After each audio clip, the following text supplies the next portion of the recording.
I think it's time to start the log cabin quilt. I have 2 full bins now of 2.5-inch strips, and I'm going to turn these into a king size Scrappy log cabin quilt, and I'm so excited to start. So I have decided that I am going to do red for the center blocks like the traditional log cabin quilt. I just recently learned that the center is supposed to be symbolic of like the fireplace in the log cabin, like the warmth of a home. And I really like that. And I don't have a lot of red scrap. I figured I want to make the center of the blocks really pop with a solid red. This is London Red from Art Gallery Fabrics. I will link it. I do carry it in the shop if you're interested. It's a really bright red, and I really love the color, and I think it'll be really cool in the middle of the block. So I thought I would share just a basic log cabin quilt block tutorial using 2.5-inch strips. You can use whatever width strips you want. Maybe I'll do a wonky one eventually to show how to do that too. I'm thinking I'm doing 4 strips on each side of the log cabin, which will get me to be 5 + 4, 9, like 18-inch blocks-ish. And I'm just gonna get started. I'm trying not to plan it too much. I do wanna make all of the blocks ahead of time, lay them out and put them together. So I'm not going to start putting together the blocks at all until I have all the blocks done, which is something I usually don't like to do because I really like to start seeing it come together. So let me show you how to make a log cabin quilt block. We're gonna start with a red inch square in the center. And then I am going to try to keep the blocks low volume on one side, low volume or light pale colors on one side, and medium to dark tones on the other side. But here's my red 2.5-inch square in the center. What color should we do first? I think let's do like a purple one first. Okay, so here's a purple. And so the way I'm doing this is I'm not cutting anything ahead of time. I am just going to start lining things up and sewing basically. Okay, so I lined up my 1-inch square here. And I'm going to cut it back and press it open. And what I want to do, I want to use this, like each piece to kind of go each like L shape almost, each corner shape to be the same fabric. So like I'll sew with 2 fabrics and I'll move on to new ones. So this will be the first 2 pieces. So some log cabin quilts you would move on to maybe a new fabric. I am not doing that. Which I think that would make a cute Scrappy quilt too, but I kind of have like an idea of what I want. Okay. Okay, so we've sewed on our first 2 pieces here. So these 2 purples. Now I'm gonna move over here and do a light piece and a light piece with 2 of the same fabrics. Okay, so this one, I'm going to move on from this and place it in a pile, and maybe we'll have to come back to it if we run out of, like if we don't want repeating fabrics. Okay, so now we're moving on to lighter pieces. So let's do the next 2. So again, instead of pre-cutting everything out, I'm just lining up the strip and sewing on it and then trimming it back after. I think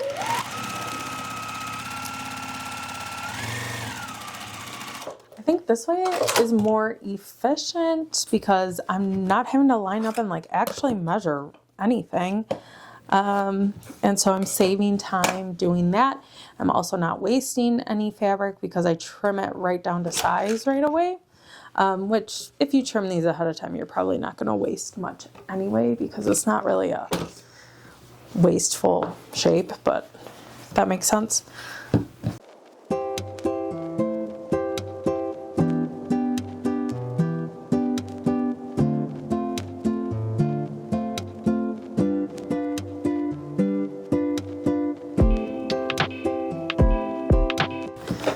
And same thing, I'm just gonna trim it back and press it open. You could also press it open and then trim it back, up to you. I don't know, pressing open, like when there's extra fabric that's not sewn into, you know, like when it's not sewn into a seam, I don't know, I don't like doing it because it doesn't press very nice. And then you've like kind of got a little press at the end of the strip, you know, whatever. Okay, so this is what I considered a lighter one. Now let's move on to a darker one, I hope. See, and I don't have enough of this one, so let me see if I either have more or we just use something else. I have a lot of this one, and this looks darker.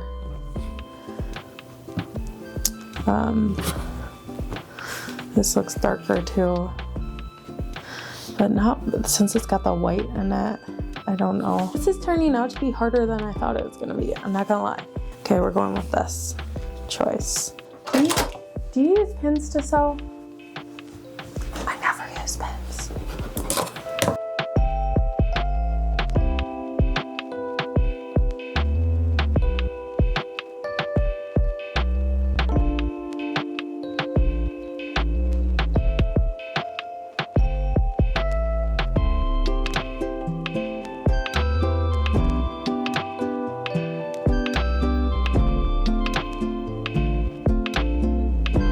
I have finished my first block. It is huge, but I love it. I will need width of fabric strips, I think, on all of the outside edges. I didn't trim this one. Let me trim this one back quick. Because it's like almost 20 inches. And anyway, I have so many leftover jelly roll strips that I don't think it'll be a problem. Worst case, I have to cut into a few fat quarters, but this is a really big block. So I don't think I'm gonna need a ton to make a king size quilt. I think, how big is this? I think it should be like 18 and a half.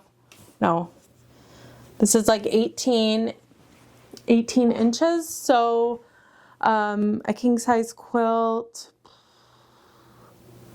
we're gonna have to do like a 5 by 5 layout. Am I thinking of that right? Probably more like a 6 by 6. So 36 of these, which doesn't seem like very much. This is gonna go really fast. Anyway, super fun. That's how I put it together.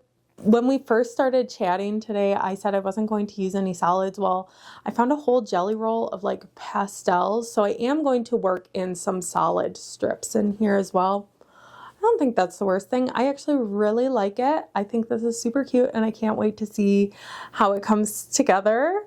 And I'll talk to you in a bit when I get more of these. Before I go, I have to show you how messy I got the floor. So here it is. Here's the mess I'm working with. But I totally think it's going to be worth it, and I can't wait to get going on this one. I love the red center of the block. I think it looks really good. So it's been a few days since I started this project. I started on New Year's Day, and today's the 4th. So yeah, a few days. And I did have to take a break because things got really busy with the shop. But I'm back working on these log cabin blocks again, and I think they're so cute. They are super scrappy. Like, I'm not even really trying to have fabrics go together besides light and then, you know, like medium to dark on the other side, and then the same kind of color family. I did say I would not be using any solids besides the red solid center, but I did find a jelly roll, like a half-used jelly roll of these pastel colors. So I am working those into the lighter side. Another thing I'm learning is that since I'm using the same fabric for, you know, like both pieces like this L shape, instead of doing like scrappy, like one fabric here and a different fabric here, as I work my way outward, I'm having a hard time having long enough pieces of the same fabric to cover both pieces. So if I were to do this again and I wanted to get through as many scraps, well, I wouldn't have as much scraps anymore. I would definitely need to do, you know, a different fabric on each piece I add. Anyway, here's like a yellow one. Let's count how many I have. So I have 1, because I have not counted. 2, 3. I love how the red pops. I think it looks really good. And I know this quilt won't be for everyone. How many was that? 1, 2, 3. I'm making a mess, but that's okay. 4, 5, 6, 7, 8, 9, 10, 11, 12, 13. So I have 13 and I think I need 36. I might need even more, honestly. I might need 42. So we are going to run into the issue of not having enough low volume and light fabric. I think that's okay though, because I will dig into like my fat quarter stash for that and cut some pieces, because my stash is also way too big. There's fabrics in there that I don't have a project in mind, so I don't mind doing that to get this quilt finished actually. The other thing is I'm starting to think about layout, but I'm really not sure what I'm going to do for the layout. I would really like to put these squares so that they make up kind of squares within the quilt. So it would be like the darks would all go by each other. So there'd be 1, 2, and then the 2 on top would also be dark touching dark. So it kind of makes this like illusion of how the lights are together and all the darks are together. But since I have such a wide array of colors and I'm putting light colors together, I don't know if I'm gonna like how that looks. And now, like in my mind, I'm starting to think maybe I should start, you know, putting a bunch of colors all together too. Or I could lay them all out in the same direction and do like light to dark as it goes down the quilt. I will probably play around with it a lot when we get to that point. So I'm not quite halfway, but these blocks are really big, really fun, and are going super quick. So I'll check back in when I get to making more of these. So as I've been working on this quilt, I've been trying to only use a fabric once within all the blocks. So like this fabric, for example, now I won't use it again. So then what I'm doing is I'm setting it aside, and I'm also working on my Scrappy triangle quilt as I do this log cabin quilt. I'll get that back out since I just sat down, I had it put away. But see here, like this one, I'm adding red pieces into. I might have put this one down because, no, this will work. So now I'm going to also work on this by adding this in. And then, so basically how it's going, oops, that piece is already on there. So basically how this is going is I take the 2.5-inch strip, add it to the log cabin quilt block, whatever's left from the 2.5-inch strip, if anything, then I try to work into a Scrappy triangle paper. And then after, and like same goes for my Scrappy triangles, I'm only trying to use the fabric one time when I'm doing these. So the fabric will only show up one time throughout the entire quilt. So now I still have some left. If I had a long strip left, I'm putting the longer strips or duplicate strips back in this bin. So I will still have a 2.5-inch strip bin, but it won't be nearly as many as what I had before. But if it's a smaller piece like this, then I'm cutting this down. And I don't know where my little 2.5, here we go. I have this little 2.5-inch ruler. I'm cutting that down into 2.5-inch squares. So this is only if the strip isn't like, I don't know, probably 6 inches long. And then that will go in my 2.5-inch square bin. Then these little pieces, so like I'll end up trimming off, you know, like this triangle. I'm saving those in this shreds bin, and I'm going to be following a tutorial by Christina of Kindred Quilt Co. She did a tutorial on how to turn this into like shred scrap fabric. It's really cool. I know this seems like a lot of work, but there's going to be no waste and it's really fun. So anyway, I'm just going to keep on. It's January 12th today. I think I started this project on January 1st and I'm about to sew the last seam on the last log cabin quilt box. So I'm going to do that and then we can take a look at how many 2.5-inch strips I have left.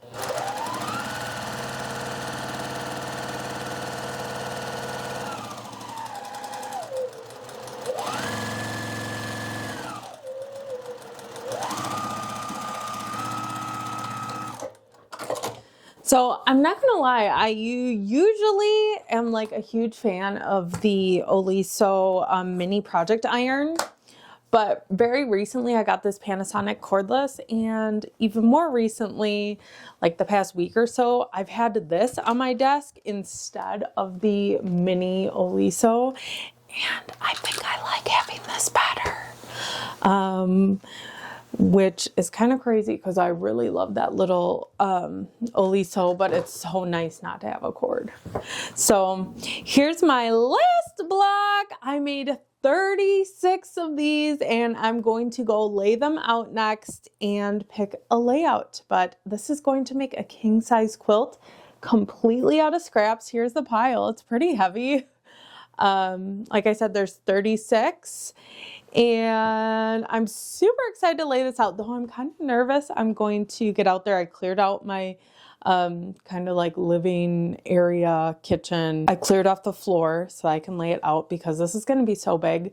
I'm not even going to try to put it up on a wall. I think the floor, I just like using the floor instead. And anyway, I'm kind of nervous. It's going to be ugly and I'm not going to like it. But this was so fun to make these blocks because I kind of got to be reminded of the projects they're from and see some old fabrics that I haven't seen in a while, like this one here. So it was super fun. As far as how many strips I have left, I could probably make a whole nother quilt out of them. I did eventually kind of run out of the light and low volume, so there are some repeats. I tried not to use any of the same print, darker print fabrics more than once. But for the lighter ones, I did have to go back into the ones I had already used.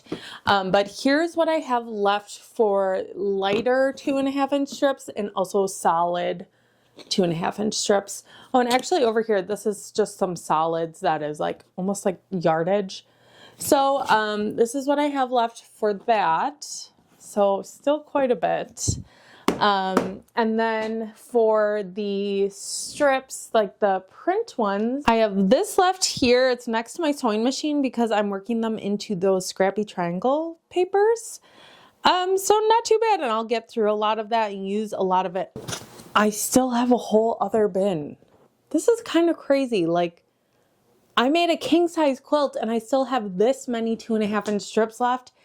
I'm feeling like almost like a little defeated. Like I thought I was just going to use them all up, but it's okay. Now they are in containers that can shut, and I'm just going to not touch them for a little bit again and maybe work them into projects whenever I can. I actually joined 2 quilting bees this week, so hopefully I can put them to use in that. And yeah, we might be making another log cabin quilt in 6 months, but it is what it is. So let's go out there and lay these blocks out. I have a pretty small sewing room, so I'm not going to do it in here. Just my initial thoughts, and probably not what I'm going to end up doing, is do kind of like a rainbow, start with pink and kind of make a rainbow throughout.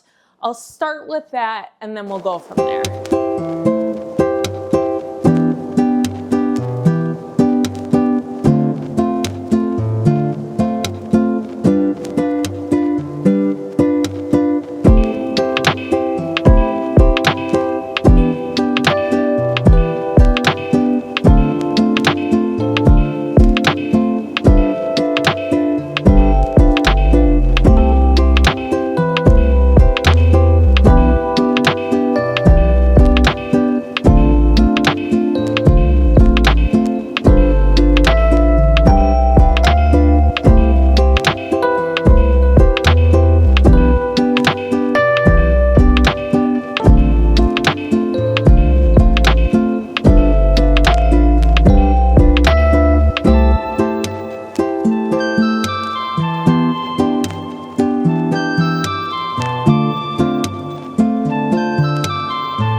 layout, and you probably can't see the whole thing, but I noticed that this block here has the same outside piece as one right over here.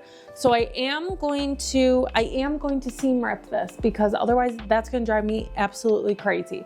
So I'm going to seam rip this, put a different print in here, and then we'll take another look. Okay, we have now fixed the block. So I ripped out what was here and I put a new print in it. I'm going to lay it down where I want to put it, and then we'll back up and I can kind of show you what it's looking like. All right, so sorry for the poor lighting. It is that time of year where the sun goes down at, like, I swear, 4 o'clock. So this is what it's looking like, and I actually really love it a lot, and I might just keep it exactly how it is. I'll look over it a little bit and make sure there's nothing going on that bothers me so much that, like that one I just seam ripped. I knew that was going to bother me, so that's why I did it. Otherwise, like, if there's little mistakes, I don't usually fix it. I'm really happy with this layout, and I'm gonna go for it. So this shouldn't take very long, and then I have to get it on my long arm.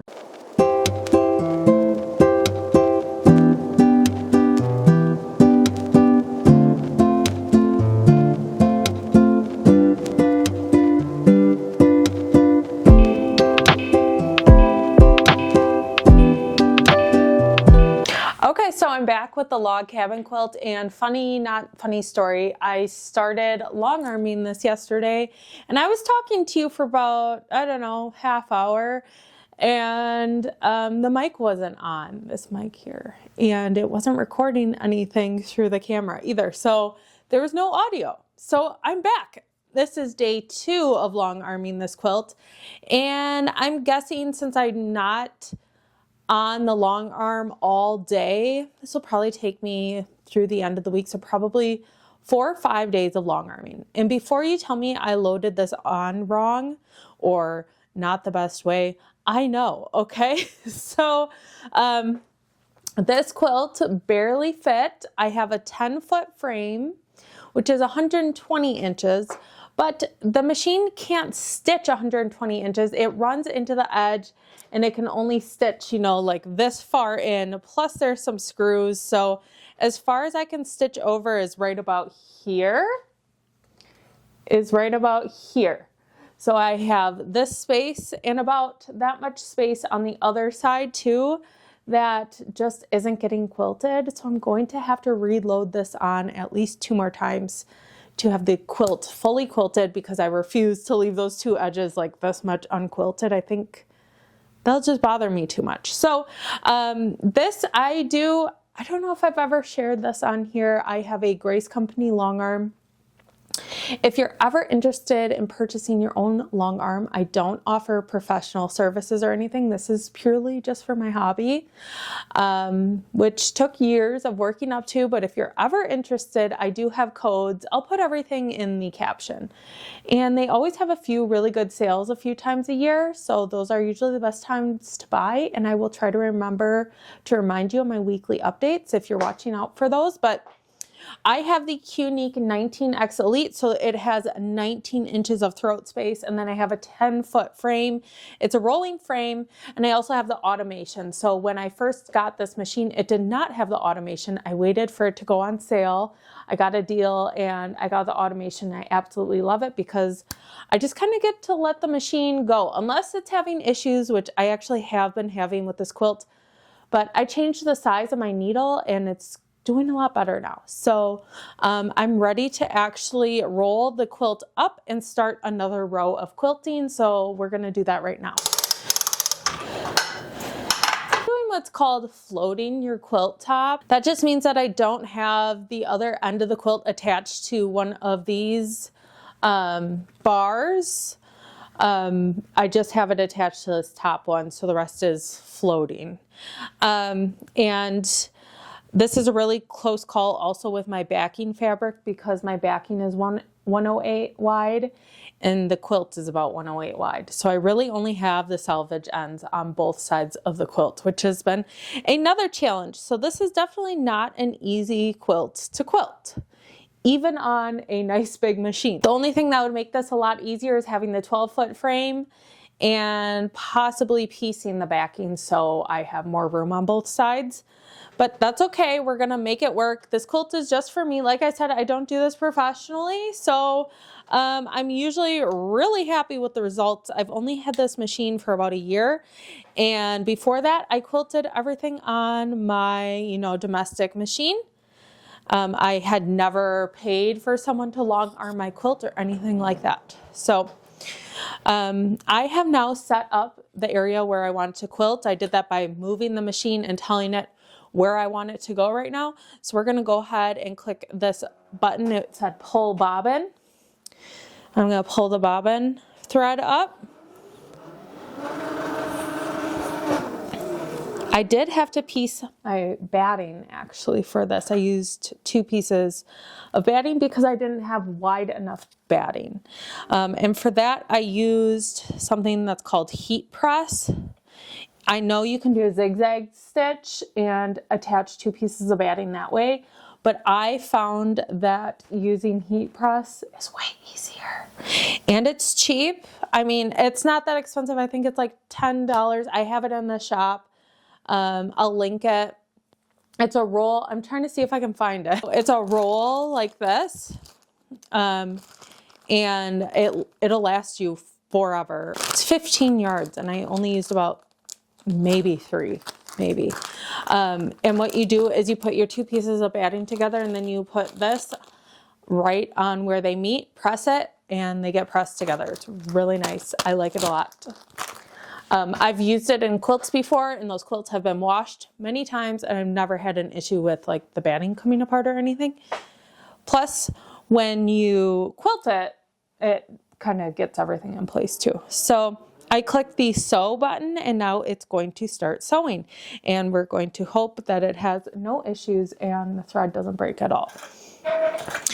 When it's been happening, it's been going fine. And then like a few swirls in, all of a sudden my thread's broken and all twisted. So I don't know what's going on with that.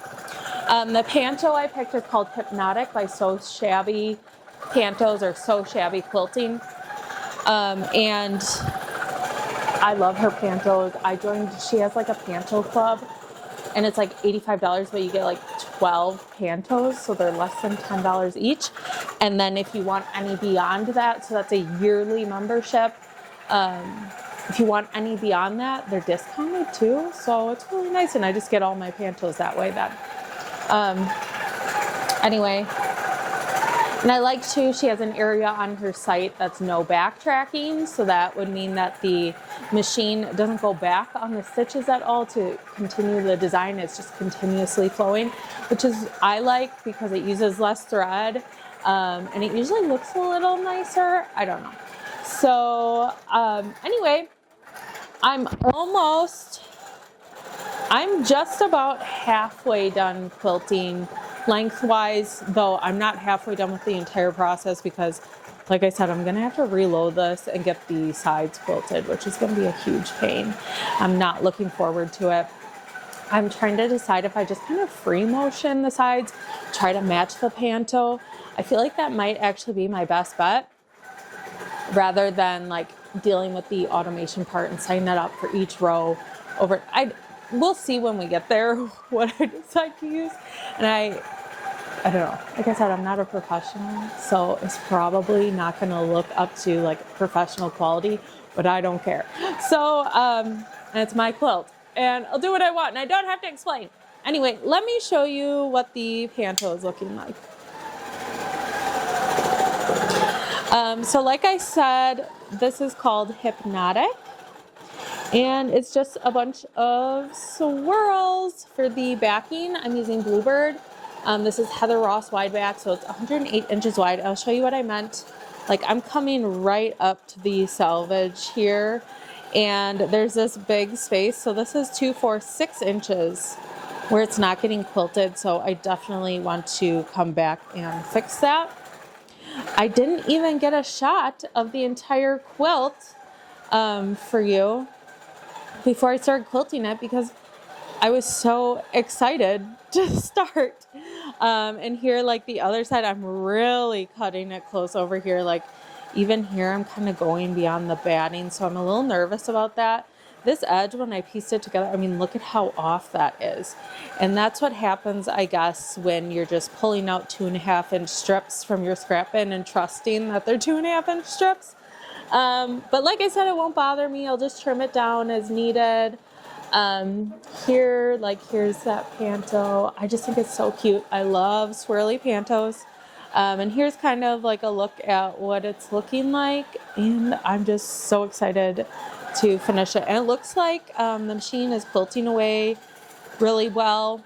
I do think upping my needle size a little bit helped a lot with the thread breakage issue I'm having, or I was having.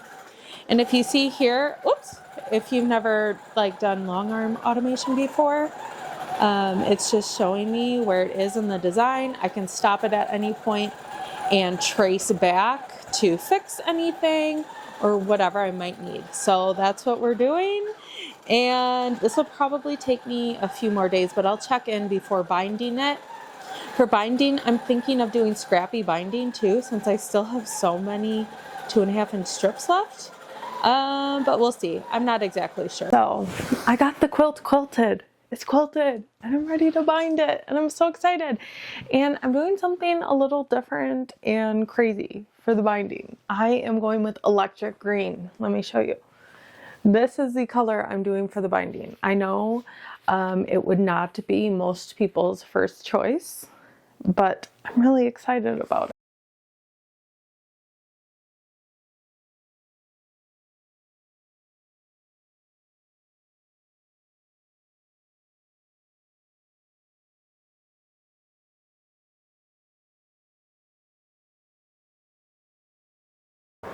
Okay, so here's the thing. I finished this massive quilt. I got these clamps.